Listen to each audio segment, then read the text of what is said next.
In a gleaming corporate tower, where polished smiles mask deep-rooted prejudice, a black woman named Amariah Cole walks in for what she believes is a life-changing interview. But behind HR's pristine desk sits a storm. With venom laced in professionalism, the HR director snarls, "We don't hire your kind here." Amariah walks out humiliated, unaware that within 24 hours, justice will come crashing down harder than anyone could have imagined, and it won't knock. Before we deep dive into this interesting story, subscribe to our channel, and tell us where are you watching from. Share in the comments below.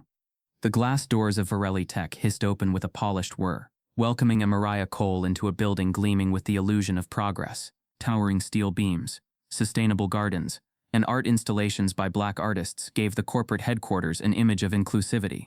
But the air inside told a different story, thick with curated silence and stares too polite to be honest. Amariah's heels clicked against the marble floor as she approached the front desk, holding her portfolio close. She'd arrived 10 minutes early, just as she always had, a habit her father called the burden of black excellence. Her resume was a powerhouse, summa cum laude from Harvard, internships with 2 Fortune 500 companies, a graduate thesis on algorithmic bias in tech hiring practices, and 3 published papers. On paper, she was unstoppable. "Hi," she greeted the receptionist, a young white woman whose eyes briefly darted from Amariah's face to her natural curls and back. "I'm Amariah Cole. I have a 10:30 interview with HR." The receptionist's smile was tight. "Please have a seat. Ms. Whitlow will be right with you." As Amariah sat, she felt the temperature drop, not physically, but emotionally. A few passing employees glanced at her, some with curiosity, others with something colder. In a firm that boasted of diversity and innovation, she felt like an anomaly. At exactly 10:33 a.m., Karen Whitlow emerged from a corridor of frosted glass offices. Blonde, manicured, and dressed in a charcoal power suit, Karen had a practiced expression of polite indifference. Her heels barely made a sound, predatory in their silence. "Ms. Cole," she said, not extending a hand. "Follow me." Inside Karen's office, sunlight flooded the room, making everything too bright to feel comfortable. Certificates of achievement lined the wall behind her, awards for excellence in employee development and team culture building. It was all staged, a theater of performance for a role she never earned. Amariah took her seat, posture perfect, voice steady. "Thank you for meeting with me. I'm excited about the opportunity at Varelli Tech." Karen sat across from her, eyes scanning the resume for mere seconds before setting it aside. "I'll be honest, Amariah, we're looking for a culture fit. That's not something you can learn in a classroom." The words were deliberate. Amariah's chest tightened. "Could you elaborate on what that means?" Karen tilted her head. "We like people who don't just check boxes, but who blend naturally into our teams. It's a fast-paced environment. People need to be comfortable, not walking on eggshells." The words weren't sharp, but they cut deep.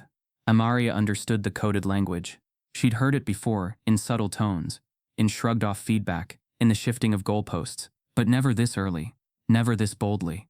"I see," Amariah said, choosing composure over confrontation. "I believe my experience with data modeling and AI implementation would allow me to contribute meaningfully here." Karen's smile thinned. "Yes, your resume is impressive, but we're not just hiring for skills. We're building a team dynamic, and frankly, we have to consider what our clients are used to." It landed like a slap. What our clients are used to. She wasn't being evaluated on merit. She was being filtered through someone else's discomfort. Silence lingered, the kind that dares a response but punishes any that arrives. Karen leaned back, folding her arms. "Let me be frank, Ms. Cole. We've had applicants like you before. Things get complicated. We're a family here, and sometimes certain hires disrupt that flow." Amariah's mouth went dry. She knew better than to escalate. She also knew there was nothing left to salvage. "I appreciate your time," she said, voice controlled, "but I don't think this is the right environment for me." Karen shrugged as if Amariah's presence had been a nuisance, a distraction in her day. "Good luck out there. Just a word of advice? Maybe consider companies with more community programs. They tend to focus more on inclusion." It was meant as a kindness. It felt like exile. Amariah stood, back straight, dignity intact though her insides trembled, as she stepped out of the office and into the sterile corridor. The artificial light above her felt harsher, like a spotlight meant to expose something unwelcomed. The receptionist didn't look up as Amariah passed. Outside, the sun stung her eyes, or maybe it was the tears she refused to let fall. She walked back to her car in silence, jaw tight, replaying the conversation, not out of shock but familiarity. It wasn't the first time, but something about this encounter felt like the final straw, as if her spirit had absorbed all it could. She sat behind the wheel, hands frozen on the steering wheel, trying to remember the exact moment things turned. Was it when Karen looked at her name? Her face? Or had the decision been made long before the interview, back when she clicked submit on her application? As she finally drove away, unaware of the company badge system logging her exit with cold precision, she didn't notice the quiet figure 2 doors down, a junior tech analyst named Tyrell Gaines, who had paused outside the HR wing, when he overheard part of Karen's voice raised in the usual sweetly hostile tone. Tyrell, one of only 5 black employees in the company, had long suspected the undercurrents of exclusion. But this was undeniable. And what no one else knew, not even Karen, was that Varelli Tech had recently upgraded its HR rooms with discrete test cameras, meant for security and compliance training. What Amariah didn't know was that the entire exchange from Karen's first condescending remark to her final insult was recorded, and someone somewhere in the digital corridors of Varelli Tech's internal servers was watching. Unbeknownst to Amariah, a silent witness had already begun extracting that footage and planned to send it far beyond the office walls. The day after Amariah Cole's interview, the mood at Varelli Tech shifted, not with an earthquake, but with tremors. Whispers clung to the corners of the building like shadows in motion. In the gleaming cafeteria with its reclaimed wood tables and cold brew taps, the silence among employees said more than words could. Something had cracked, even if no one yet admitted it aloud. The HR floor had been oddly quiet since the morning. Karen Whitlow hadn't made her usual rounds. No loud heels clicking down the corridor. No false cheer in the break room as she sipped herbal tea and measured people with her smile. Her absence was noticed but not missed. In the second-floor break room near the junior recruiter bullpen, a group of employees stood in an uneasy circle, pretending to discuss lunch options. Among them was Diego Morales, a second-year recruiter, who had learned early that silence was safer than truth. But today, something itched at his conscience. "I saw the applicant yesterday," said Miriam, a software developer with sharp eyes and a softer voice. Black woman, confident, poised. HR turned her around in 15 minutes. "I heard Karen told her something," murmured Asha, a UI designer who'd been burned before. Didn't even look at her resume. Diego listened, heart pounding. He hadn't been in the room, but the air in HR had been different, tight, humming with unsaid things. It wasn't new, but it was louder than before.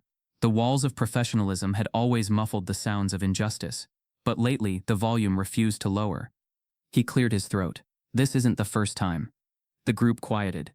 Diego looked down into his coffee, then back up, voice low. 3 months ago, a black candidate named Julianne. She had a master's from Columbia, was denied after the first round. Karen said she was too strong-willed for a junior role.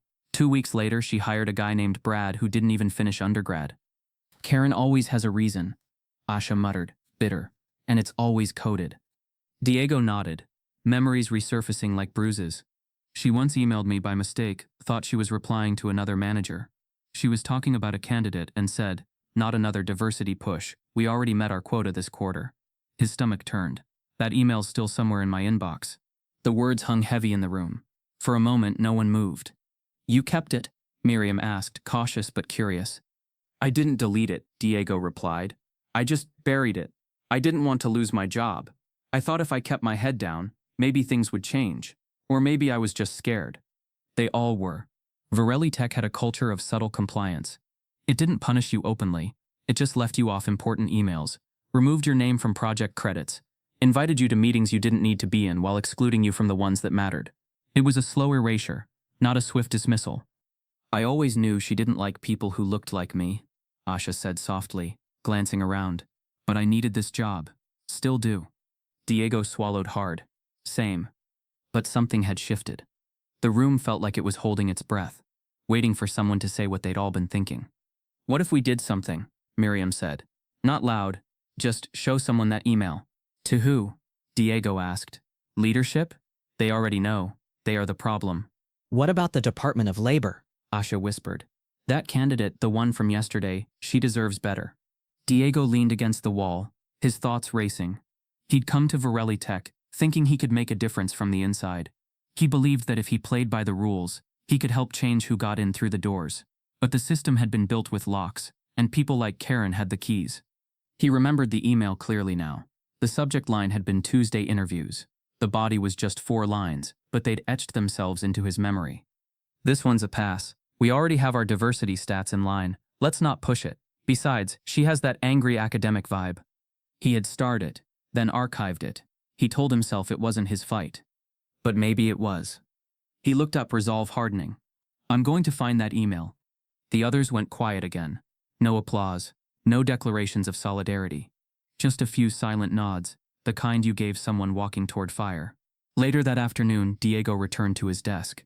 The buzz of the office felt sharper now, like the fluorescent lights themselves were listening. He opened his inbox, fingers shaking slightly as he typed into the search bar. Subject: Tuesday interviews. From Karen Whitlow. There it was. 4 months old. Unread by anyone else. Buried under HR reports and team updates like a dead truth waiting to be unearthed. He clicked it. His eyes scanned it again, every word more venomous now. He saved a copy to his private flash drive, then another to his encrypted cloud. He stared at the screen, unsure of what scared him more, what he'd just found, or what might happen if he sent it to someone. Then, unexpectedly, a Slack message popped up. From Tyrell G. Hey, can we talk? It's about the interview yesterday. I think I have something you need to see. Diego's heart stopped for a moment. He messaged back a single word. Where? The sun rose over the city with mechanical indifference, casting its light over office buildings that had long hidden their shadows. At the downtown branch of the Department of Labor's regional office, the day began like any other. Routine, procedural, unassuming. Agents arrived with thermoses and overstuffed briefcases, prepared for another stack of complaints that would go unread, unresolved, or redirected into bureaucratic corners. But by 9:12 a.m., that normalcy would fracture. At the front desk, a nondescript cardboard envelope lay in the incoming mail bin. No return address, no identifying marks except a single bold word scrawled across the front in black permanent marker. Urgent. The receptionist, Tanya Brooks, raised an eyebrow as she sifted through the mail. She hesitated over the envelope, its edges crisp, the weight oddly balanced. It didn't look threatening, just intentional. She passed it off to Agent Lyle Renner, a mid-level compliance investigator, known for his obsession with deadlines and black coffee. Lyle wasn't expecting anything unusual that day. He carried the envelope to his cubicle without a second thought, flipping it over once before slicing the edge with his letter opener. Inside were 3 items. A printed letter, unsigned. A plain USB flash drive. A 1-page complaint form, typed and precise. The letter read like a confession and an indictment all at once. To whom it may concern. The footage on this drive was taken from a standard compliance camera installed in Varelli Tech's HR interview room. It shows a candidate, Amariah Cole, being discriminated against in a blatant racially motivated rejection. I am an employee of the firm, and I can no longer be complicit in what happens behind our closed doors.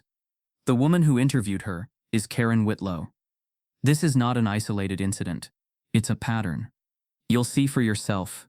A conscience who can't stay quiet. Lyle's fingers paused over the keyboard.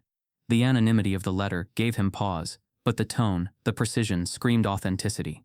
He plugged the flash drive into his secured laptop and opened the single video file it contained, labeled Cole Interview 7.15.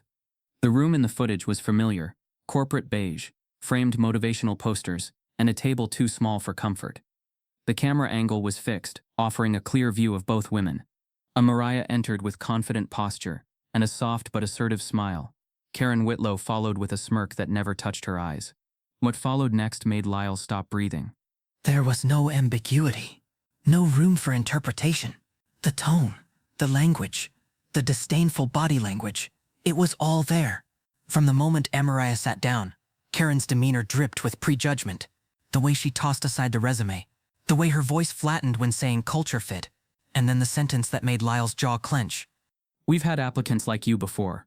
It just complicates things. The next 3 minutes of footage were a slow bleed of dignity, with Amariah maintaining grace even as the rejection grew more personal, more coded, and finally unmistakably racist. Lyle reached for the complaint form. The name Amariah Cole was typed cleanly at the top, followed by a concise summary of the interview. Whoever wrote it had done so with careful attention, outlining not just what was said, but what it meant within the context of hiring law and precedent. It referenced Title VII of the Civil Rights Act. It quoted internal policy from Varelli Tech's own diversity statement. It was surgical. Lyle wasn't easily rattled. He had seen neglect. He had seen silent discrimination. But this was something different. This was audacious, cruel, and captured. He stood abruptly, walking the flash drive to his supervisor. Regional Officer Paula Jensen. Paula, a black woman who had risen through years of institutional resistance, looked up from her reports as he approached. "Got something?" she asked. "Not something," Lyle replied, plugging the drive into her system. "Everything." Together, they watched the footage in silence. When it ended, Paula didn't speak for a long time. Her hands remained clasped tightly, the muscles in her jaw working as her mind spun through legal ramifications, procedural urgency, and the weight of what they'd just witnessed. "This is a smoking gun," she finally said. "A clear violation, retaliation risk, pattern discrimination." Lyle nodded. "And the person who sent it, they knew what they were doing. Whoever this is, they've seen more than this." Paula stood, grabbing the phone from her desk. She didn't hesitate. "We're not sitting on this. I'm calling the federal division." Lyle raised an eyebrow. "You sure?" "This isn't local anymore," she said, voice steady. "This goes to Washington." She dialed the direct line to the Civil Rights Enforcement Division, a number she rarely used, one reserved for the most urgent, undeniable cases. As she waited for the line to connect, she looked back at the frozen frame on the monitor, Amariah's composed face at the end of the interview, just before she stood up to leave. There was no anger in her expression, only resignation and pain. "This girl walked into that room hoping for a chance," Paula murmured. She walked out carrying the weight of every barrier she'd already broken, only to hit another. The call connected. Paula gave her name, her clearance level, and her summary of the footage. Within seconds, the person on the other end asked for the full digital file to be transferred immediately through the federal compliance portal. As Lyle uploaded the footage to the encrypted server, Paula scribbled down notes. "We'll need to move fast," she said. "Issue an internal investigation, interview past applicants, and notify corporate counsel." Lyle looked up. "You think they'll cooperate?" "Doesn't matter," Paula said, eyes hardening. "They won't have a choice." But just as she hung up the phone, an automated alert flashed across her screen. "Multiple internal complaints from Varelli Tech employees just filed. Flagged urgent." Karen Whitlow sat in her ergonomic leather chair like a queen overseeing a silent empire. Her corner office on the 24th floor of Varelli Tech overlooked the city skyline. A panoramic view of steel and ambition, the perfect backdrop for someone who had mastered the art of gatekeeping under the guise of corporate structure. Her desk was immaculate. No paper out of place, no coffee rings, no fingerprints on her monitor. Everything was curated, like the hires she approved. She scrolled through her inbox with detached efficiency, opening a spreadsheet titled Shortlist Final, Q3. Her lips curled as she reviewed the names. 3 Ivy League graduates, all male, all white. The fourth, a woman named Keisha Mathers, had qualifications that rivaled any of the others. Karen's eyes hovered over Keisha's name for a beat before she moved her mouse to the remove button. Too assertive in her cover letter. Too polished. Probably looking for trouble. Diversity hires always came with fine print. HR audits, feedback sessions, adjustment periods. It was exhausting. Karen clicked delete and sipped from her cucumber-infused water bottle. Across the room, framed awards lined the wall. Top Talent Acquisition Strategist, 2018, Inclusive Hiring Advocate, 2019, and HR Professional of the Year, 2020. Each one was a lie wrapped in applause. Karen had built her brand on buzzwords like equity, alignment, and cultural cohesion, but in practice, her decisions were driven by something less strategic: fear. Fear of losing control, fear of voices that challenged her comfort zone, fear of unfamiliar names on polished resumes. She prided herself on being a master of perception. She knew exactly which candidates to champion in meetings, how to quote statistics about workplace diversity, and when to drop phrases like unconscious bias training in conversations. It wasn't about fairness, it was about optics, and she had mastered them. Her assistant Lana knocked lightly and entered, placing a small stack of physical resumes on her desk. "Few walk-ins from yesterday," Lana said. One of them, Amariah Cole, came back highly rated on the skills assessment. Karen raised an eyebrow but didn't look up. "I spoke with her. Not a fit." Lana hesitated, then nodded and backed out. Karen sensed the pause but didn't address it. Doubt was a dangerous thing to tolerate in subordinates. She pulled open Amariah's file one last time out of curiosity. Harvard grad, published papers, interned under a Nobel-nominated data scientist. Her experience in algorithm ethics could have been an asset, especially with Varelli Tech's upcoming AI initiatives. But Karen didn't care. Amariah's presence had felt like a challenge, not in qualifications but in the quiet certainty she carried, the kind of presence that refused to shrink, that made Karen feel seen. And Karen hated being seen. She minimized the file and opened her Slack messages. A new thread had appeared in one of the private HR channels. An alert labeled, "Review Internal Complaint," flagged high sensitivity. Karen clicked it, already rehearsing how to downplay whatever it was, but when the complaint opened, her chest tightened. It referenced a specific interview dated 2 days ago. Amariah's name. It quoted phrases she had said verbatim. "Not a culture fit. We've had applicants like you before. Complicates things." There were time codes, direct quotes. It read as though someone had transcribed a recording. Karen froze. Her eyes darted to the security camera, mounted discreetly in the corner of the ceiling. They were supposed to be deactivated, unless there was a compliance issue, or scheduled evaluation. Had someone turned it on? Had IT been conducting silent audits? She clicked over to her email, searching for any mention of surveillance, any message from compliance. Nothing. Panic flared, cold and sharp. She reached for her phone and dialed the internal IT extension. "Security and Systems," answered a flat voice. "This is Karen Whitlow in HR," she said, forcing her voice calm. "Was there any recent maintenance or testing on the HR interview room camera?"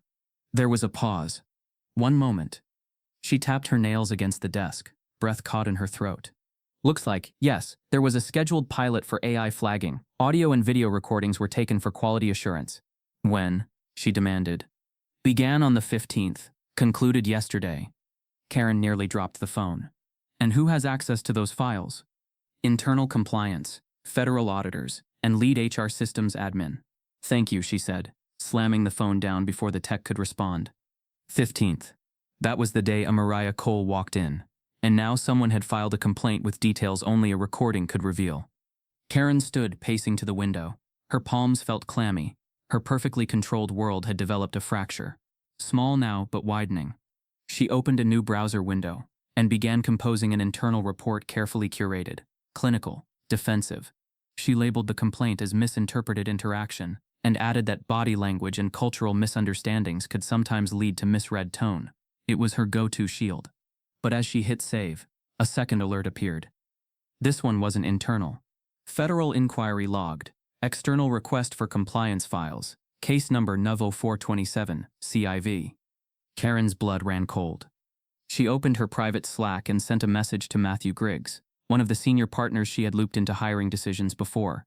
"KW, have you seen the inquiry? Something's happening. We need to get ahead of it." "MG, too late. They're coming. I just got a call from legal." "KW, who's they?" "MG, Department of Labor, Civil Rights Division, en route." Karen's screen blurred for a moment. She blinked rapidly, fingers trembling over the keyboard. The fortress she built wasn't just being challenged, it was being breached. She grabbed her purse, stepped out of her office, and tried to mask the tremor in her voice as she called for Lana. "Clear my calendar," she said. "Now." But just as she turned the corner toward the elevator, she saw 2 unfamiliar figures step into the lobby, suits, badges, and silence, scanning the directory. One of them looked directly at her, then leaned into his earpiece. The light from Amariah's bedroom window filtered through half-closed blinds, streaking golden lines across her skin like a false promise of warmth. She sat at the edge of her bed, one leg tucked under the other, a steaming mug of tea in her hands that had long gone untouched. Her apartment, though tastefully minimalist, felt cavernous that morning. Not in size, but in silence, a silence too loud to ignore. She had returned home from the interview at Varelli Tech 24 hours earlier, carrying herself like she wasn't bruised. But now, alone, she felt every emotional fracture surface. The words Karen had hurled at her, dressed in HR lingo and veiled contempt, echoed in her mind like a looping accusation. "We're looking for someone who fits our culture. We've had applicants like you before. It complicates things." Each sentence slithered back through her consciousness like venom seeking a heartbeat.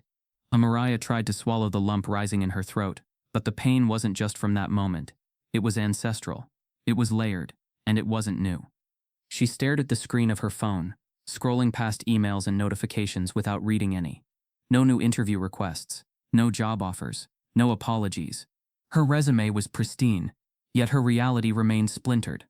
The ache she felt didn't originate in that sterile Varelli Tech interview room. No, it had been sown much earlier. Her mind drifted backward like a camera slowly rewinding film. She was 8 years old, sitting in a classroom in suburban Maryland. Her hand had been the first in the air during math drills, her answer always precise. But Mrs. Geller had refused to call on her. Instead, she'd smile tightly and say, "Let's give someone else a chance." while giving that chance to white boys with half-baked answers. Amariah learned early that being brilliant didn't mean being acknowledged. At 13, she had been called articulate by a visiting principal, as though it were a marvel, not a norm. She remembered her mother's restrained fury that night. "You're not a spectacle," she had said. "You're a scholar. Don't let their surprise shrink your confidence." In high school, the college counselor had looked over her Harvard application draft and suggested she add a more realistic backup. He had blinked blankly when she said she'd already been accepted into their summer pre-law program. Even at Harvard, where she should have felt invincible, she was made to feel like an outsider, in group projects where her ideas were echoed by someone else before being considered valid. In lecture halls where professors looked through her, and in social mixers where the phrase "you don't look like a Harvard student" circled her like perfume she couldn't wash off. But nothing had prepared her for the corporate boardrooms. She remembered her internship interview at a major consulting firm, where the panel had smiled warmly until she entered, their expressions slipping into something unreadable. The questions had been different, coded, skeptical. One male executive had asked her if she felt comfortable in high-pressure intellectual environments, as though her Ivy League transcripts weren't proof enough.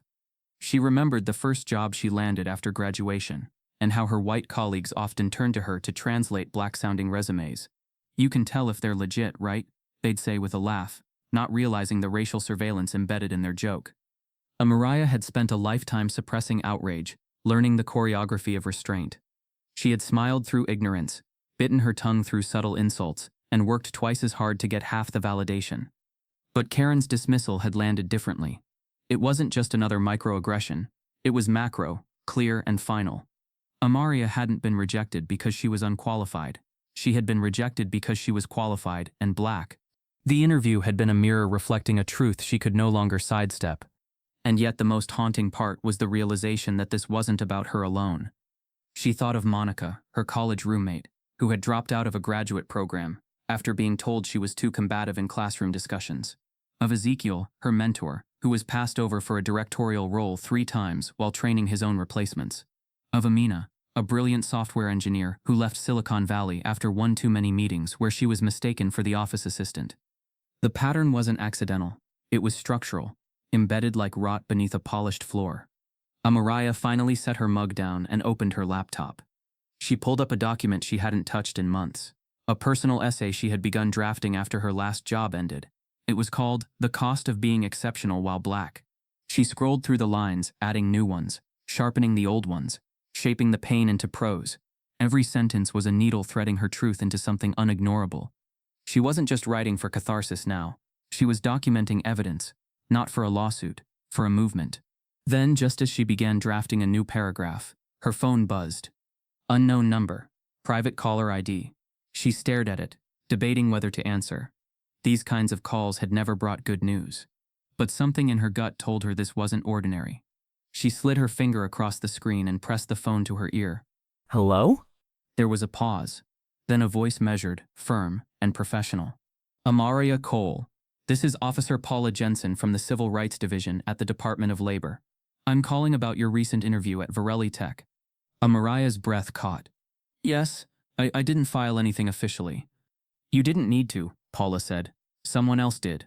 We have footage, testimony, and internal correspondence. You're not alone in this anymore." Amariah clutched the phone tighter. "We'd like to speak with you," Paula continued. "In person. Today." But before Amariah could respond, a notification flashed across her laptop screen. Karen Whitlow, statement to press scheduled at noon. Allegations denied. It began before sunrise, the kind of coordinated federal move that doesn't wait for boardroom meetings or corporate calendar invites. By 6:42 a.m., 3 unmarked black SUVs rolled to a silent stop in front of Varelli Tech's headquarters. The building, usually serene at this hour, stood under sleepy street lamps, unaware that its walls were about to echo with accountability. By 6:59 a.m., security footage captured the exact moment the first pair of federal agents, dressed in tailored suits and armed with sealed warrants, stepped through the glass revolving doors. Behind them, 2 uniformed officers carried labeled evidence boxes and padlocks. The receptionist wasn't even at her desk yet. They moved with silent urgency, the kind of focus that made witnesses pause but not interfere. One agent, Special Investigator Hannah Layton, led the team with clinical precision. She didn't need to announce their presence. Their very existence was the announcement. Elevators opened without delay. By 7:14 a.m., they reached the HR floor. Karen Whitlow's office door, once a gateway of arbitrary authority and exclusion, was promptly sealed shut. The agents installed a coded lock, labeled the door in bold red tape. Secured federal investigation. Inside, they cataloged every document in drawers labeled confidential, seized company-issued devices, and initiated a digital wipe of the servers, saving copies directly to federal cloud repositories. 2 internal IT employees who had arrived early watched in stunned silence, one mouthing the word "finally" under their breath. Elsewhere in the building, murmurs spread like cracks in glass. Employees arriving with coffee cups in hand stopped short as they passed the security checkpoint, noticing the elevated badge checks and presence of men with folders and earpieces. The energy in the air was different, thick, watchful. By 8:02 a.m., Lana, Karen's assistant, arrived. Her eyes widened as she saw Karen's office sealed off. She instinctively reached for her phone, but a tall agent blocked her path with a soft but firm, "Ma'am, that area is now restricted." She turned on her heel, panic blooming. Karen herself arrived minutes later, flanked by designer heels and indignation. Her expression was still painted with practiced calm, though the corners of her mouth twitched. "What is going on?" she asked the agent standing at the elevator exit. "I'm the HR director. I demand to speak to whoever authorized this." Special Investigator Layton stepped forward, offering no warmth. "Karen Whitlow, we're executing a federal warrant tied to Title VII discrimination investigations. Your access to this floor is suspended until further notice." Karen blinked, then let out a short, disbelieving laugh. "There must be a mistake. I was scheduled to give a media statement this morning. This is extremely disruptive." "This isn't a disruption," Layton replied. "It's a correction." For the first time in years, Karen felt something she hadn't experienced in this building: powerlessness. She glanced past Layton to her door, now sealed, her sanctuary, her kingdom, and now her crime scene. She took a shaky breath, then turned toward her assistant. "Lana, call Matthew Griggs, now." But Lana didn't move. She stared at Karen, eyes unreadable. "I already did." Karen froze. Meanwhile, in the executive suite 2 floors above, Varelli Tech CEO Douglas Varelli stood at his glass desk, phone pressed to his ear as legal briefed him through a whirlwind of damage control. The initial complaint had seemed manageable, one disgruntled candidate easily buried in jargon and red tape. But that assumption had just imploded. "Sir," the voice on the line said, tight with urgency, "we have confirmed that more than 1 complaint has been filed." "How many more?" Douglas asked, his grip tightening. 6, no, 7, have come in this morning alone, all from former applicants and ex-employees. 3 of them allege racial discrimination in hiring. 1 includes screenshots of Karen's emails. Another names you directly as someone who ignored internal warnings. Douglas felt a cold sweat crawl down his spine. "Me?" "Yes, sir. There's documentation suggesting you received at least 2 emails from HR staff flagging concerns. Both were archived with no reply." He looked down at the blinking cursor on his untouched statement draft, the one Karen had helped him word just the night before. This was spiraling. "Prepare a crisis response," he snapped. "Tell legal to start reviewing internal communications, all of them. We need to know what they'll find before they do." "Yes, sir," came the clipped reply. "But there's more. The Department of Labor is not the only agency involved. The Equal Employment Opportunity Commission has been alerted." Douglas sat down, the weight of every overlooked complaint and every greenlit resume of mediocrity finally pressing against him. Back on the HR floor, Karen was cornered in the conference room now commandeered by federal agents. Her phone had been taken, her access badge revoked. The look on her face was a masterclass in disbelief, as though the system she had exploited had suddenly turned its face toward her. "I've built this department," she said, voice sharp and rising. "I have awards for inclusion." Layton didn't blink. "What you built was a fortress of exclusion, disguised as process. We have the evidence." "Evidence from where? An edited video? One disgruntled applicant?" Layton opened a folder and slid a copy across the table. It was the transcript of Amariah Cole's interview, time-stamped, detailed, with every sentence Karen had said printed in ink. Karen stared at it, then looked up slowly. "I want to speak to my lawyer." "You'll get that chance," Layton said, "but not in this building." Just then, an agent stepped in quietly and handed Layton a small slip of paper. She read it, nodded, then turned to Karen. "You should know," she said, voice low and pointed. "Your media statement? It's been pulled. The networks just got wind of the footage. It's trending." Karen's skin went pale. She glanced out the window just in time to see 3 news vans parking across the street. At that exact moment, An internal email alert pinged across every Varelli Tech employee's screen. Mandatory all-staff meeting, 10 a.m. Topic: Civil rights violations investigation. It began before sunrise, the kind of coordinated federal move that doesn't wait for boardroom meetings or corporate calendar invites. By 6:42 a.m., 3 unmarked black SUVs rolled to a silent stop in front of Varelli Tech's headquarters.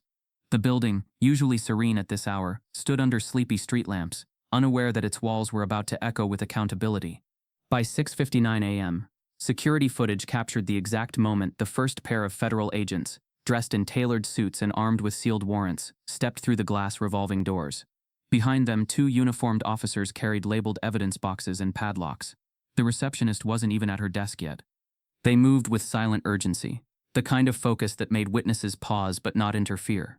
One agent, Special Investigator Hannah Layton, led the team with clinical precision. She didn't need to announce their presence. Their very existence was the announcement. Elevators opened without delay. By 7:14 a.m., they reached the HR floor. Karen Whitlow's office door, once a gateway of arbitrary authority and exclusion, was promptly sealed shut. The agents installed a coded lock, labeled the door in bold red tape. Secured federal investigation. Inside, they cataloged every document in drawers labeled confidential, seized company-issued devices, and initiated a digital wipe of the servers, saving copies directly to federal cloud repositories. 2 internal IT employees who had arrived early watched in stunned silence, one mouthing the word "finally" under their breath. Elsewhere in the building, murmurs spread like cracks in glass.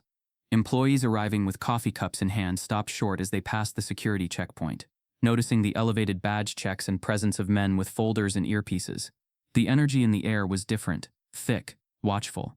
By 8:02 a.m., Lana, Karen's assistant, arrived. Her eyes widened as she saw Karen's office sealed off. She instinctively reached for her phone, but a tall agent blocked her path with a soft but firm, "Ma'am, that area is now restricted." She turned on her heel, panic blooming. Karen herself arrived minutes later, flanked by designer heels and indignation. Her expression was still painted with practiced calm, though the corners of her mouth twitched. "What is going on?" she asked the agent standing at the elevator exit. "I'm the HR director. I demand to speak to whoever authorized this." Special Investigator Layton stepped forward, offering no warmth. "Karen Whitlow, we're executing a federal warrant tied to Title VII discrimination investigations. Your access to this floor is suspended until further notice." Karen blinked, then let out a short, disbelieving laugh. "There must be a mistake. I was scheduled to give a media statement this morning. This is extremely disruptive." "This isn't a disruption," Layton replied. "It's a correction." For the first time in years, Karen felt something she hadn't experienced in this building: powerlessness. She glanced past Layton to her door, now sealed, her sanctuary, her kingdom, and now her crime scene. She took a shaky breath, then turned toward her assistant. "Lana, call Matthew Griggs, now." But Lana didn't move. She stared at Karen, eyes unreadable. "I already did." Karen froze. Meanwhile, in the executive suite 2 floors above, Varelli Tech CEO Douglas Varelli stood at his glass desk, phone pressed to his ear, as legal briefed him through a whirlwind of damage control. The initial complaint had seemed manageable, one disgruntled candidate, easily buried in jargon and red tape. But that assumption had just imploded. "Sir," the voice on the line said, tight with urgency, "we have confirmed that more than one complaint has been filed." "How many more?" Douglas asked, his grip tightening. 6, no, 7, have come in this morning alone, all from former applicants and ex-employees. 3 of them allege racial discrimination in hiring. One includes screenshots of Karen's emails. Another names you directly as someone who ignored internal warnings. Douglas felt a cold sweat crawl down his spine. "Me?" "Yes, sir. There's documentation suggesting you received at least 2 emails from HR staff flagging concerns. Both were archived with no reply." He looked down at the blinking cursor on his untouched statement draft, the one Karen had helped him word just the night before. This was spiraling. "Prepare a crisis response," he snapped. "Tell legal to start reviewing internal communications. All of them. We need to know what they'll find before they do." "Yes, sir," came the clipped reply. "But there's more. The Department of Labor is not the only agency involved. The Equal Employment Opportunity Commission has been alerted." Douglas sat down, the weight of every overlooked complaint and every greenlit resume of mediocrity finally pressing against him. Back on the HR floor, Karen was cornered in the conference room. now commandeered by federal agents. Her phone had been taken, her access badge revoked. The look on her face was a masterclass in disbelief, as though the system she had exploited had suddenly turned its face toward her. "I've built this department," she said, voice sharp and rising. "I have awards for inclusion." Leighton didn't blink. "What you built was a fortress of exclusion, disguised as process. We have the evidence." "Evidence from where? An edited video? One disgruntled applicant?" Leighton opened a folder and slid a copy across the table. It was the transcript of Amariah Cole's interview, time-stamped, detailed, with every sentence Karen had said printed in ink. Karen stared at it, then looked up slowly. "I want to speak to my lawyer." "You'll get that chance," Leighton said, "but not in this building." Just then, an agent stepped in quietly and handed Leighton a small slip of paper. She read it, nodded, then turned to Karen. "You should know," she said, voice low and pointed. "Your media statement? It's been pulled. The networks just got wind of the footage. It's trending." Karen's skin went pale. She glanced out the window, just in time to see 3 news vans parking across the street. At that exact moment, an internal email alert pinged across every Varelli Tech employee's screen. Mandatory all-staff meeting, 10 a.m., topic, civil rights violations investigation, Karen or Kessler. The walls of Varelli Tech had always been lined with glass, transparent, clean, and proudly reflective. But for years, those same walls had muted the sounds of injustice. They didn't echo screams or outcry. They muffled them, swallowed them, made them seem like imagination. Until now, the moment news broke of Karen Whitlow's federal investigation, a wave of whispers transformed into testimony. Black former employees once dismissed, gaslighted, and professionally exiled began to come forward. Their emails, text threads, journal entries, and voice memos flowed into the inboxes of federal investigators, reporters, and civil rights attorneys. One of the first to speak publicly was Jalynn Redd.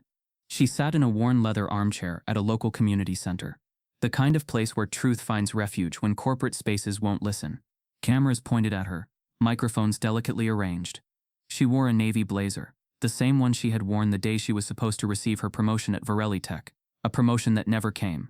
"I led 3 UX launches," Jalynn said, her voice calm but weighted.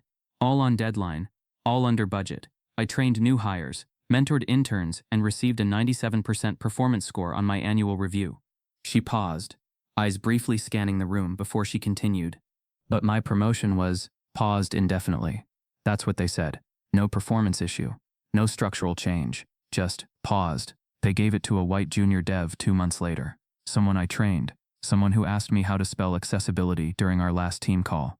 Gasps were soft but present among the listeners. Jalynn didn't cry. She didn't flinch. Her power now came not from validation, but from finally being heard. "And when I asked why," she said, "they told me I needed to learn how to be more coachable." Her words weren't an anomaly. They were a chorus. Soon after Jalynn's interview aired, more stories surfaced. Elijah Maddox, a former systems analyst, described being pushed off a leadership track because he was too direct with feedback. Tameka Wells, a recruiter, revealed how she was instructed to use her gut, and that her gut was questioned every time she advanced a black candidate. She had compiled a spreadsheet, 38 applicants she had rated highly, none of whom had moved forward. Even employees still inside the company, emboldened by the wave, began leaking messages anonymously. One thread showed Karen making a joke during a training session. "We don't need another DEI seminar. We need DNE, do not engage." Another Slack message from a senior manager, replying to concerns about bias, read, "Black candidates often come in too intense. We're building teams, not movements." The silence that once strangled these truths had been broken, and in its place, a reckoning grew. In the cafeteria, whispers turned into declarations. Employees who once nodded silently in meetings now exchanged glances that said, "I saw it too. I remember." HR files were being audited not by Karen but by federal agents, and for the first time in years, people felt like the ghosts of past injustice were being acknowledged. But it wasn't just about internal rot anymore. Outside the company, on the sidewalk below Varelli Tech's towering glass facade, something powerful was taking shape. It began with a single woman, Dr. LaShawn Bell, a former Varelli Tech candidate and current civil rights professor. She stood holding a cardboard sign that read, "My resume wasn't the problem." Then came 2 others, Zeke Owens and Maya Rhodes, tech professionals turned advocates who had also been rejected without cause. Their signs read, "Qualified, rejected, erased. Culture fit, coded racism." By noon, there were 30. By 3 p.m., there were over 100. Black professionals in tailored suits, activists in hoodies, and allies from the community stood shoulder to shoulder outside Varelli Tech's entrance. Their voices weren't angry chants. They were declarations of grief, resilience, and truth. They read resumes aloud. They told stories through bullhorns. They reclaimed their narratives from silence. Inside the building, employees pressed against the windows, watching in awe, guilt, and disbelief. Some recorded, some cried. In the executive suite, CEO Douglas Varelli paced furiously, his phone buzzing non-stop. "We need to contain this," he barked at his PR chief. "This isn't just bad press, it's a damn movement." The PR chief shook her head. "It's too late. This isn't about Karen anymore. It's about us. Every story is adding fuel. People don't want statements, they want accountability." Meanwhile, at the Department of Labor's headquarters, Agent Paula Jensen received a video from a whistleblower still embedded in Varelli Tech's senior recruiting team. It showed a private Zoom call, 3 executives laughing over diversity theater, and joking about adding more stock photos of black faces on the website. The email that came with it was short. "I stayed silent too long, but not anymore." Paula forwarded the video to the investigative team and turned to Agent Layton. "They thought they were the gatekeepers," she said quietly, "but they never saw the strength on the other side of the door." Outside Varelli Tech, the crowd parted briefly as someone arrived with a bullhorn. It was Amariah Cole, and this time, she wasn't there to interview. The boardroom on the 32nd floor of Varelli Tech had once been a sanctuary of strategy, a sleek glass table stretching 20 feet long, floor-to-ceiling windows offering an uninterrupted view of the skyline, and a wall-mounted screen that rotated quarterly metrics like gospel. But today it was a war room. The blinds were drawn, the air stifling despite the automated ventilation. No one sipped coffee. No one checked their phones for distraction. Instead, executives sat stiff in leather chairs, shoulders tight, lips pursed. Fear had made itself comfortable in the seat between them all. CEO Douglas Varelli stood at the head of the table, sleeves rolled up, a sheen of sweat glistening under the recessed lights. In front of him, a projection showed a dashboard neither he nor his C-suite had ever imagined they'd see. Varelli Tech exposed, trending 3 worldwide. Company stock minus 23.4% in 48 hours. Investor trust rating downgraded. Major client contracts, 3 under review. Behind the numbers were human stories, and behind the stories, corporate complicity. "This is a coordinated smear campaign," Douglas began, his voice forced steady. "We've already reached out to PR firms, internal comms, crisis managers." "Smear," interrupted Annalise Grant, VP of Innovation. "Doug, this isn't a smear. This is a reckoning. We're being dragged because we did this, or stood by while it was done." A tense silence followed. No one defended him. Annalise clicked her laptop, sending a set of screenshots to the room's central screen.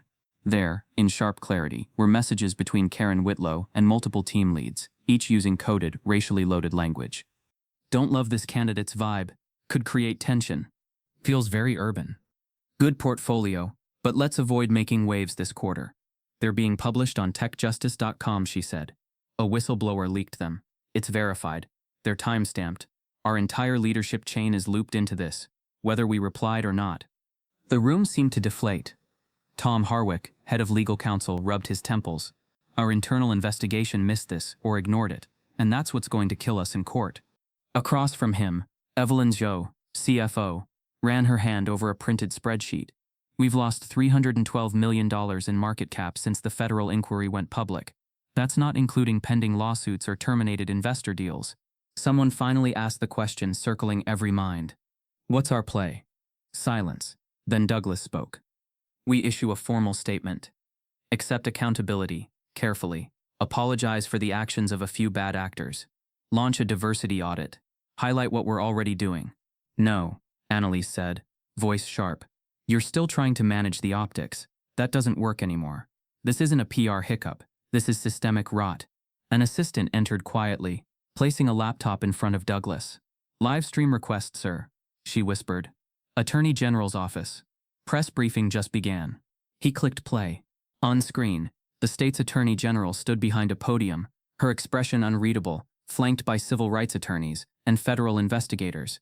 The seal behind her made every executive in the room sit straighter, the weight of the state itself bearing down. After weeks of joint investigation, the Attorney General began. "Our office, in coordination with the Department of Labor and the Equal Employment Opportunity Commission is announcing formal legal action against Varelli Tech. No one in the room breathed. This lawsuit outlines deliberate, documented discrimination in hiring practices, targeting Black professionals through illegal screening, biased evaluation metrics, and internally sanctioned exclusionary language. Click. The stream ended, but the damage lingered. Douglas stood motionless, jaw locked, before he finally turned to legal. "Tell me we can settle." Tom exhaled through his nose. "Maybe, but the ask won't be small. The plaintiffs include over 70 individuals so far, and more are filing daily. The DOJ might push for criminal charges if they find deliberate concealment." "What about Karen?" someone asked. "She was the one speaking. She'll take the hit." "She was the mouth," said Evelyn, "but not the hand holding the knife. This goes all the way up, including to us." Annalise pushed back her chair. "I'm not staying in this room if we keep pretending that distancing ourselves is the solution. The only thing that can begin to repair this is full ownership, transparency, a total restructuring." "Don't be naive," Douglas muttered. "Transparency will bury us." "No," she replied, voice cold. "What buries us is thinking we're the victims here." Outside the glass building, the protests had grown louder. Signs waved, voices chanted. A bullhorn echoed Amariah Cole's name, as her image standing strong in a navy blazer, speaking before a crowd, was splashed across every major news channel. Inside, the boardroom reeked not just of panic, but of a truth too long ignored. They hadn't just failed to stop racism, they had systemized it. Tom's phone buzzed. He glanced at the screen, his face tightening. "Well," he said, standing slowly, "now we're being summoned by federal mediation. That's not a conversation, that's a negotiation, and we no longer have the upper hand." Douglas sat down heavily, the room suddenly quiet around him. He looked across the table at the people who had once laughed at DEI jokes, passed around culture-fit guides like holy scripts, and smiled while doors were quietly shut on Black brilliance. Their faces now reflected dread, not denial. And then came the final blow. Annalise's assistant re-entered, holding a printed memo just handed off by legal. "Sir," she said, voice shaking slightly. "This was found in the Asset Folder X. You need to read the last page." Douglas flipped it open. It was a list, an unofficial one, with initials of rejected candidates and notes on why. Next to AC, the annotation read, "Looks too confident. Could spark change." At the bottom of the document was an internal signature code, previously untraceable, now decoded. It belonged to Douglas Varelli himself. The first time Amariah Cole saw herself on television, it was through a store window display, a muted screen playing a segment from the Daily Brief. Her image flashed across the frame, composed, elegant, a slow pan across her face mid-speech at the Varelli Tech protest. Beneath the footage, the chyron read, "From targeted to trailblazer, Amariah Cole speaks out." She stood there for several seconds, frozen on the sidewalk, the world buzzing past her. Then she looked down at her phone. It had been vibrating nonstop for days. Voicemails from news producers, invitations from civil rights panels, emails from law professors she'd once studied under but had never spoken to directly. One simply read, "The voice we've needed. Let's amplify it." What had started as one woman walking out of a discriminatory interview now stood as a national moment. But Amariah's ascent wasn't fame-driven. It was purpose-bound. She had returned home the day after the federal raid on Varelli Tech, stunned and emotionally fractured. The adrenaline had worn off. The grief, not just for herself, but for every gifted Black candidate who had been gaslighted into silence, came crashing in. But she didn't let it paralyze her. She turned her pain into plans. She began writing again, this time not just essays, but op-eds. Her first piece was published in The Atlantic, titled "Qualified and Still Denied When Excellence Isn't Enough." It went viral within hours, shared by celebrities, activists, and even members of Congress. The article wasn't angry, it was precise. Every sentence carved into the heart of the American professional illusion that merit alone could pave the way. "Being Black in a boardroom isn't just about showing up," she wrote. "It's about carrying history on your shoulders while shrinking yourself just enough to not appear threatening, and even then you're never quite the right fit." Soon her voice couldn't be ignored. She appeared on CNN Tonight, her calm composure disarming even the most seasoned anchor. "Do you think what happened to you at Varelli Tech was a rare case?" the host asked. Amariah blinked slowly. "What happened to me happens every day. The difference is, this time someone left the camera on." The audience fell silent. From there, the invitations grew. Podcasts, panels, classrooms. She spoke at Howard University and Columbia in the same week. She shared a stage with legal scholars at a workplace equity summit in D.C. and delivered a TED Talk viewed over 2 million times in its first week. Its title, Whispered Rejections, The Language of Professional Racism. But what set Amariah apart wasn't just her ability to articulate injustice. It was her refusal to center herself as the victim.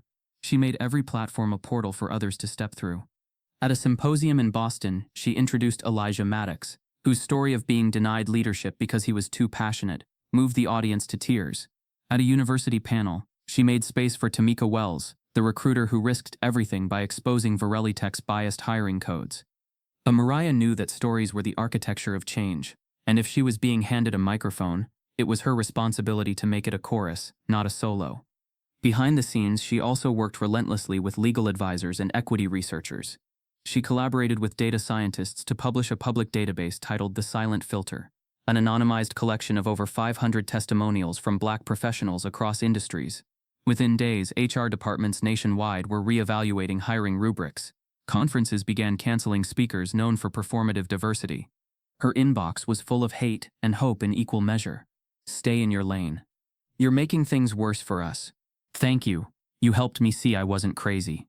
She read every message. She replied to many. Not with fury, but with focus. Then came the unexpected call. It was Paula Jensen, the same federal investigator who had first reached out. Her voice, always firm and composed, now carried a different tone. Respect, invitation. Amariah, she said, we're forming a federal advisory board on workplace equity. We want people with real stories, not just policy experience. Your name is at the top of the recommendation list. Amariah sat back, the words sinking in.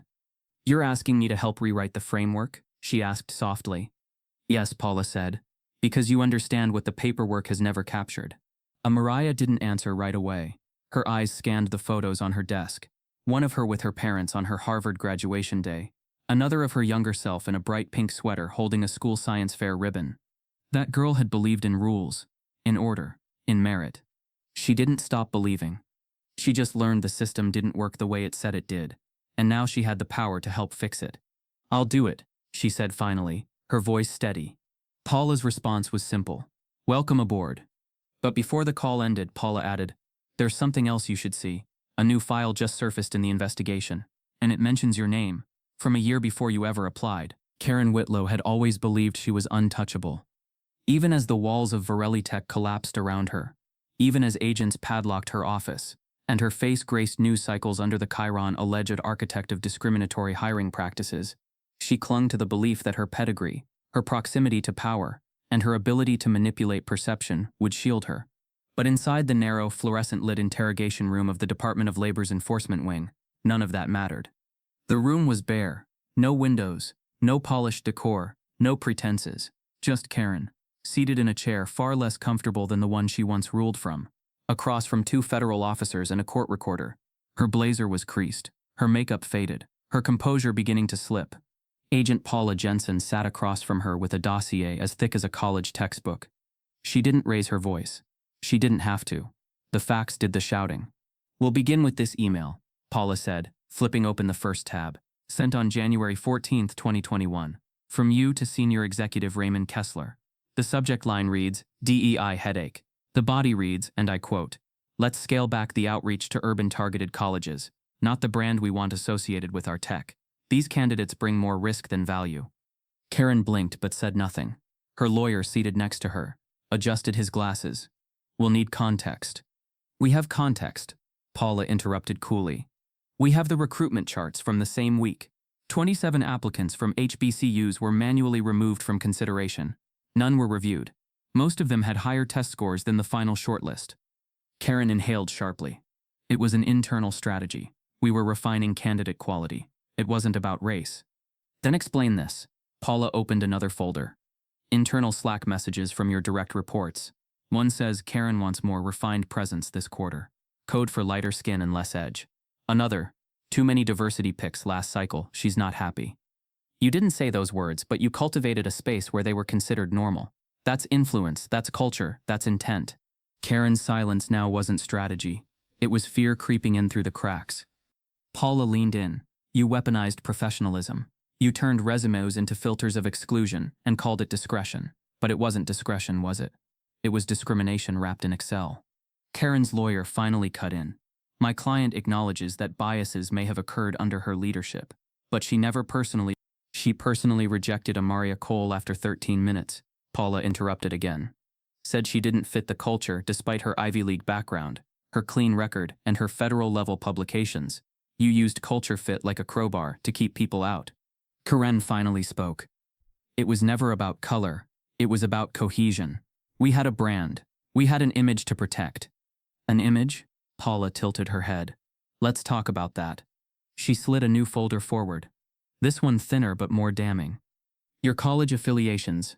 You were an officer in a legacy sorority banned from 3 campuses for racially insensitive hazing. Your past HR role at Maven Analytics. You were terminated after an internal memo accused you of bias. You failed to disclose that termination when hired by Varelli Tech. And your LinkedIn endorsements? Most came from burner accounts tied to your personal IP. Karen flushed red. That's character assassination.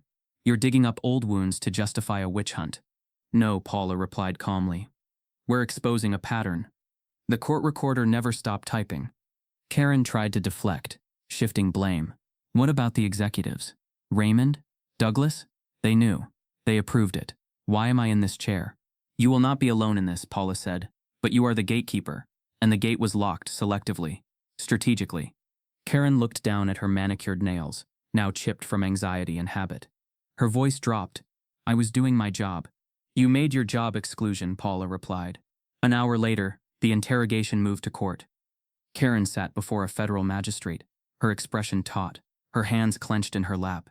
The room was fuller now, press in the back, attorneys flanking the aisles, victims watching from behind tinted glasses and clenched jaws. Prosecutors detailed not just her actions but the echo of her decisions. They spoke of applicants who had left the tech industry altogether, of candidates who suffered mental health breakdowns after years of being told they weren't polished enough, of careers stalled before they began. Jalen Red gave a statement. She didn't just reject resumes. She erased people. Amariah watched quietly from the second row, her presence unannounced but impossible to ignore. When Karen's eyes briefly met hers, something flickered. Recognition? Shame? Resentment? It was unclear, but it was the first time Karen's gaze dropped before someone else's. In closing, the lead prosecutor said, Karen Whitlow did not act alone, but she acted freely, with purpose, with repetition, and with full awareness of the harm her decisions caused. This wasn't poor HR management. This was a coordinated pattern of racial discrimination, packaged in policy. The judge didn't hesitate. Given the severity of the claims, the mounting evidence, and ongoing investigations, the court orders Karen Whitlow to remain under federal house arrest, pending trial. Gasps echoed. Karen sat frozen. As agents escorted her from the courtroom, her phone still logged in. Now evidence buzzed in her purse. A message appeared on screen. Asset folder X leaked to press. Cover is blown. DV is naming names. Amariah Cole stood at the edge of the courthouse steps. The hum of cameras fading behind her. The cheers of supporters softened into a distant echo. She wasn't interested in the noise anymore.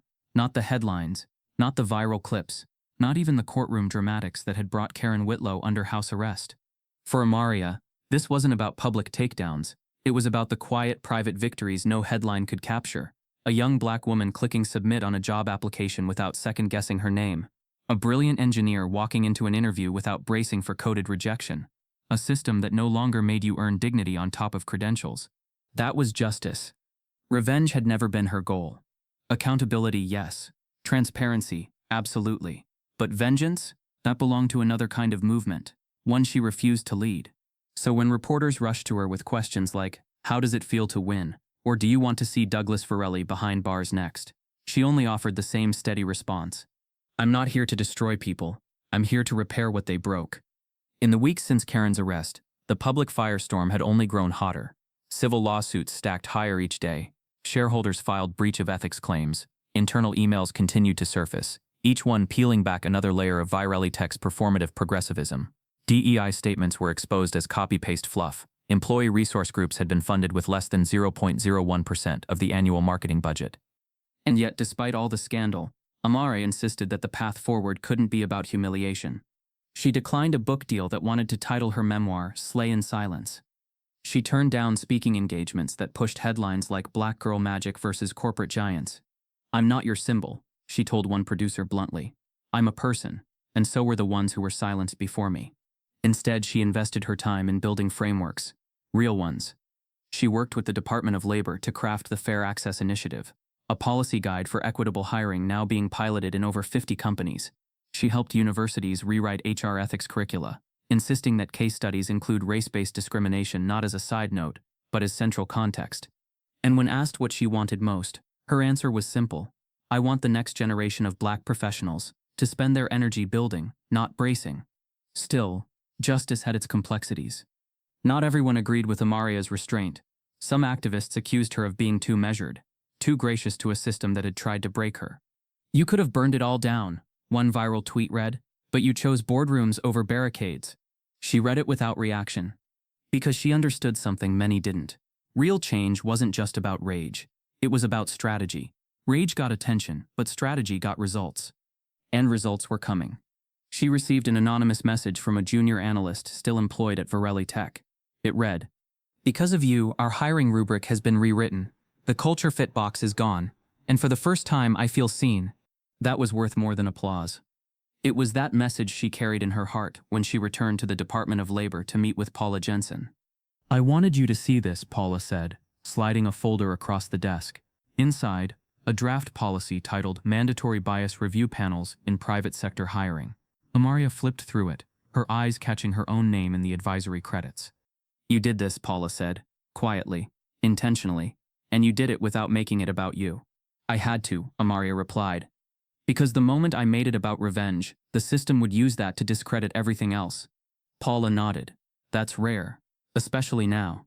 But even as Amariah leaned into progress, the world kept turning, unpredictable as ever.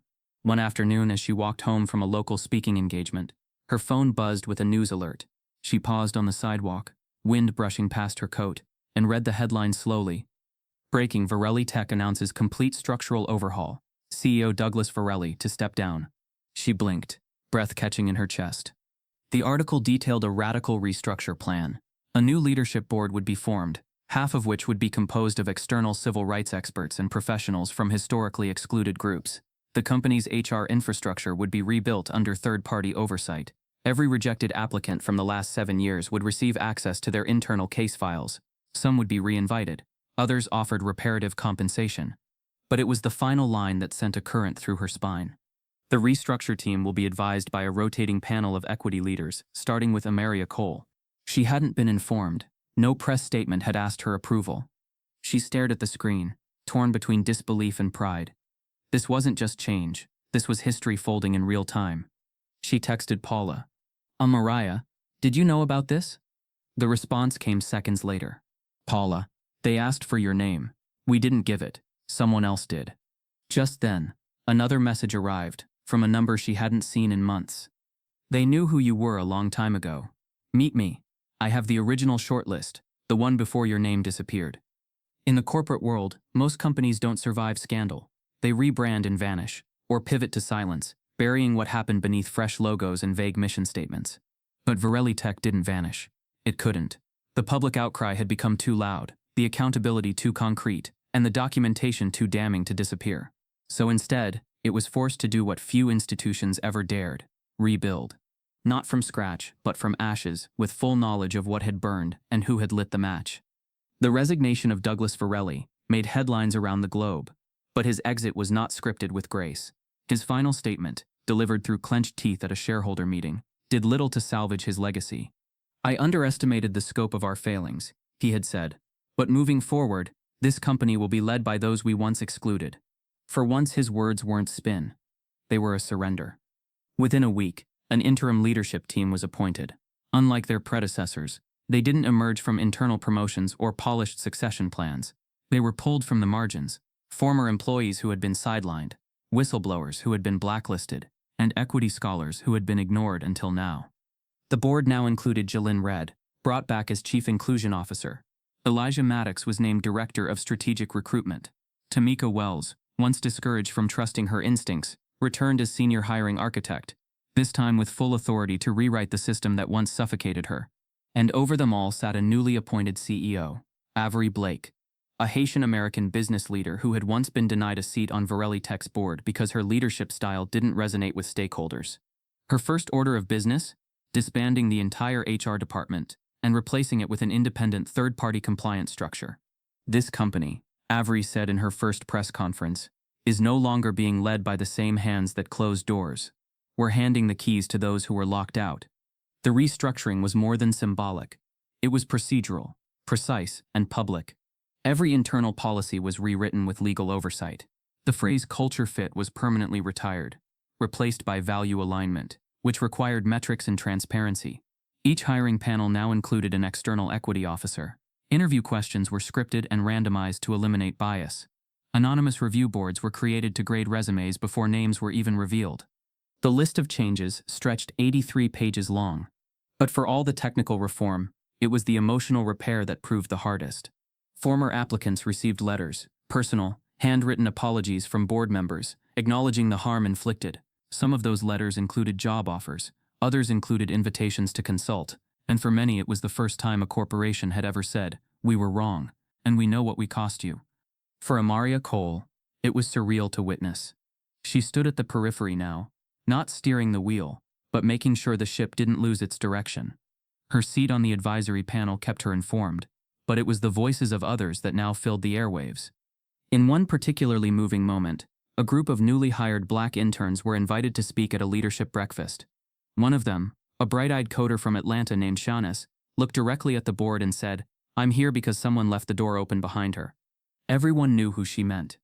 Amariah didn't speak, she didn't need to. But the rebuilding didn't end at Varelli Tech's front doors. Other companies took notice. Calls poured into the advisory board from CEOs across Silicon Valley, Wall Street, and even Capitol Hill. They wanted toolkits, policy drafts, access to the Fair Access Initiative. Suddenly, inclusion wasn't a bullet point. It was a liability risk if ignored. Still, the transformation wasn't clean. There were outbursts of resistance. Anonymous op-eds labeled the changes as diversity overreach. An investor group briefly attempted a class action to block reputational restructuring, claiming it devalued the brand. But the public didn't buy it. Because the brand had been devalued, not by equity efforts, but by exclusion. In one final poetic reversal, Asset Folder X, the very collection of files meant to mark, sideline, and erase black candidates, was turned into a digital exhibit displayed in universities, museums, and conferences across the country. The exhibit, titled "What They Didn't See," served as a grim reminder of what happens when silence is more profitable than fairness. And then came the moment no one saw coming. One morning, as Amariah sat in a local cafe sipping mint tea, her phone buzzed with a new email from an address she didn't recognize. Subject: Documentary Inquiry. Working title: The Gatekeeper Files. She read the body twice. "We are a documentary team working in collaboration with PBS and an independent justice archive. Our aim is to chronicle the full Varelli Tech investigation, from exclusion to reform. Your story will be one of our central arcs, but the focus is collective. This isn't about villains and heroes. It's about how systems break and how people rebuild them. We'd like to begin filming next month. We've already secured interviews with Jalyn, Elijah, and Avery.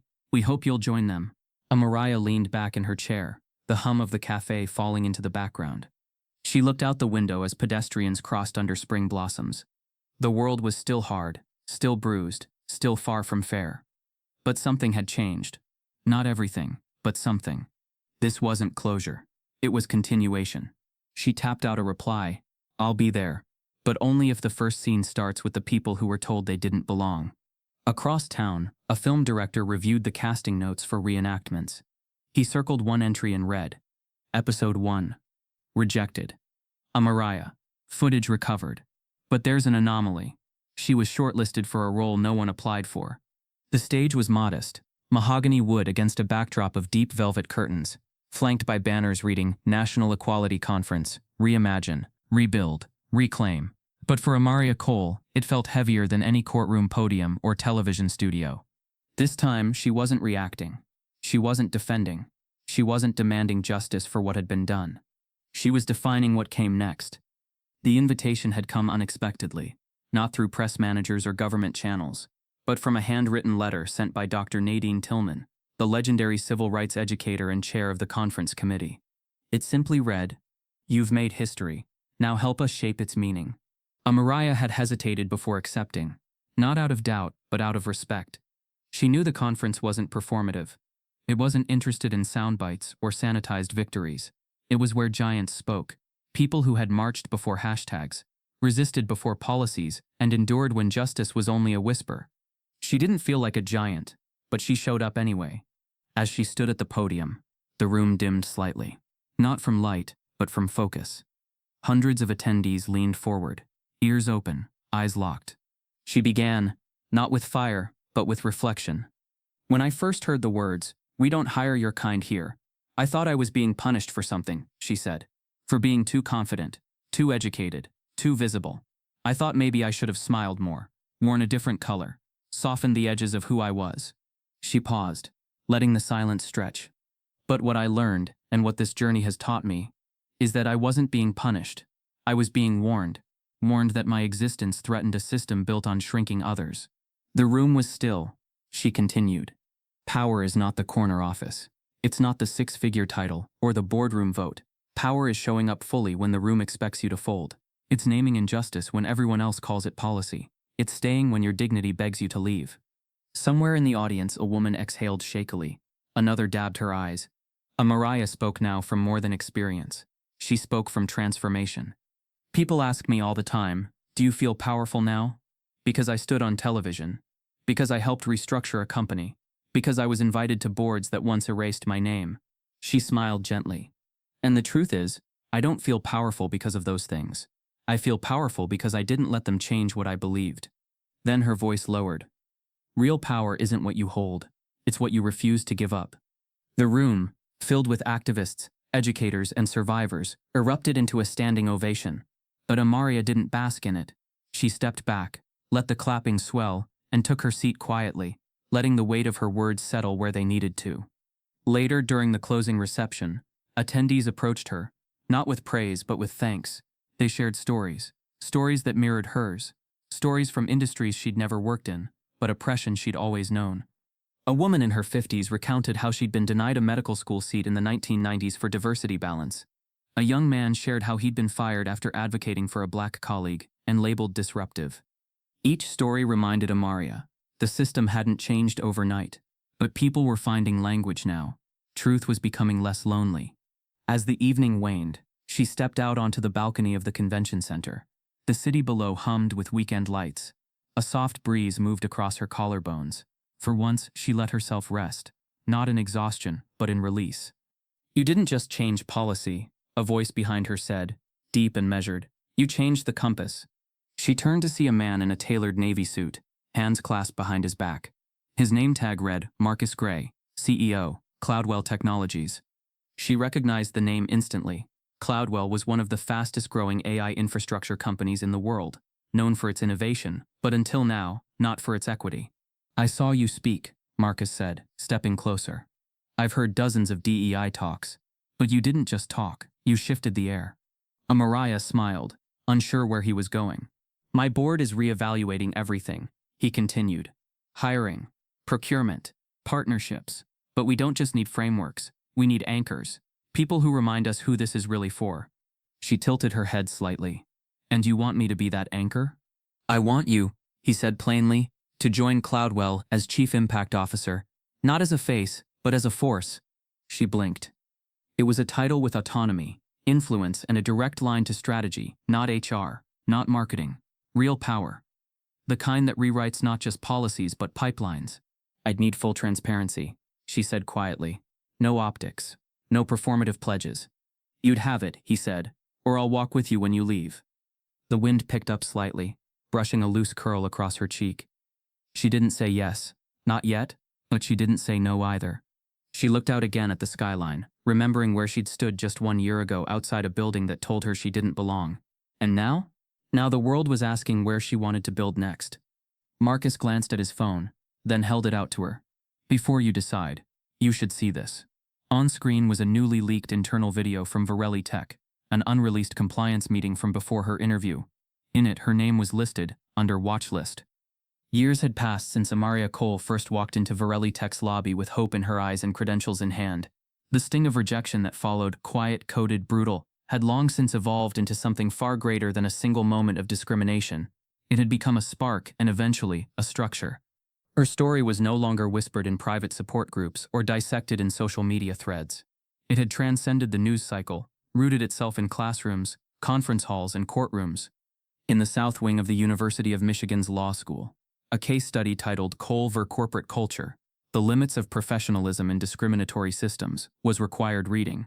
Students debated it passionately, not as observers, but as future practitioners of justice. In HR seminars across Fortune 500 companies, her interview transcript was played aloud, not for shock value, but as a warning. Trainers paused at the words, "We've had applicants like you before," and asked executives what assumptions they carried into the hiring room. Eyes darted, notes were scribbled, silence often followed. And in anti-racism workshops held in community centers and nonprofit spaces, her TED Talk Whispered Rejections was played on loop, followed by open forums where participants for the first time spoke openly about the micro and macro violences they'd faced. Amariah, however, never branded herself as an activist or an icon. She continued working, quietly but relentlessly, from her seat at Cloudwell Technologies, where she'd eventually accepted Marcus Gray's offer, but with a caveat: she would also build an incubator for Black technologists and equity researchers on the side. The incubator, named The Room They Closed, now boasted 36 graduates, all of whom had gone on to place in influential tech and policy roles. Its logo was a shattered lock, gently held open. Karen Whitlow's name, meanwhile, had become academic shorthand, not for villainy, but for complicity. Entire lectures were titled The Whitlow Doctrine, When Compliance Masks Discrimination. Her actions, now part of public record, served as a haunting reminder of what unchallenged power could inflict when shrouded in civility. She had been convicted under civil law, sentenced to 5 years of professional probation and permanent disbarment from HR leadership. But the real verdict had been public, an erosion of her legacy, replaced by an understanding that harm can wear heels and carry folders.